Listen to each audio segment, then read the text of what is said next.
your adopted mother, your mom, Carmelita in the South Bronx, etc., so on and so forth. But there are many, our stories are, your stories are, have a lot of people, or people with many people with different identities.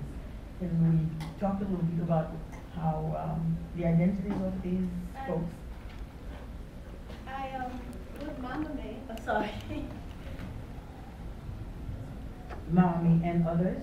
Yeah, with Mama May and the women that I grew up around, I think that those women from the 60s, the 70s, they seem to have been more attached to families, and they were also more rooted in the African tradition too.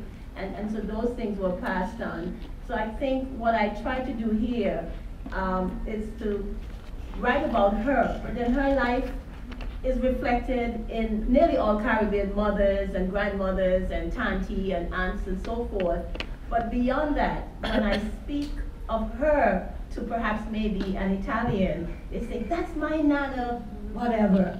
That's how my nana was, who grew up in Italy, in Sicily, or wherever. So that was the identity that I really wanted to focus on.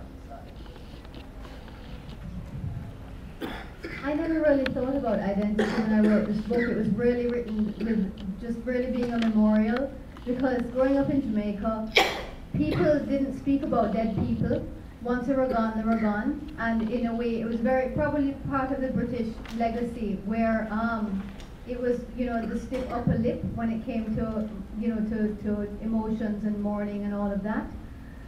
And I wrote this really because nobody spoke about my mother. So but with identity, when this book was published, it was published in the US by Knopf, and they put in the book that they tried to identify who I was, and they put every single race, including Indian. I have everything in me but Indian, but they put actually black, white, mulatto, and mulatto all in the same sentence, and Chinese. So anyway, I figured, might as well encompass everything, because that's really what the Caribbean is about.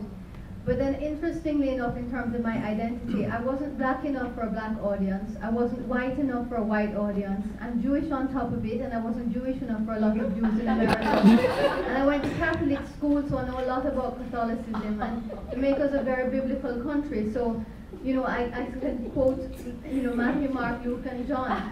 So the problem was that I wasn't one or the other, and in this country I really needed to be one to really, for people to be able to figure me out. I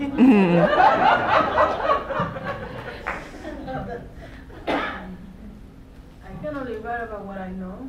All I know is being a Caribbean woman from Puerto Rico. And I think I deal a lot with issues of race, because the issue of race in a lot of the so-called Spanish-speaking Caribbean is like serious, people don't want to admit, so they keep talking about the Taínos and the Native American heritage, but they never want to talk about, 500 years of mestizaje.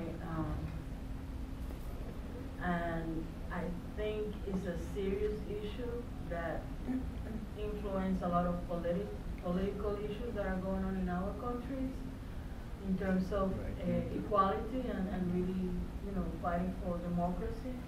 I think issues of identity have to do with how do we see ourselves, and how do we are part of everything, but at the same time we have a uniqueness, that we need to celebrate, and the Africanness of the Puerto Rican experience is not celebrated, and is not articulated, and it's not at the forefront where it should be.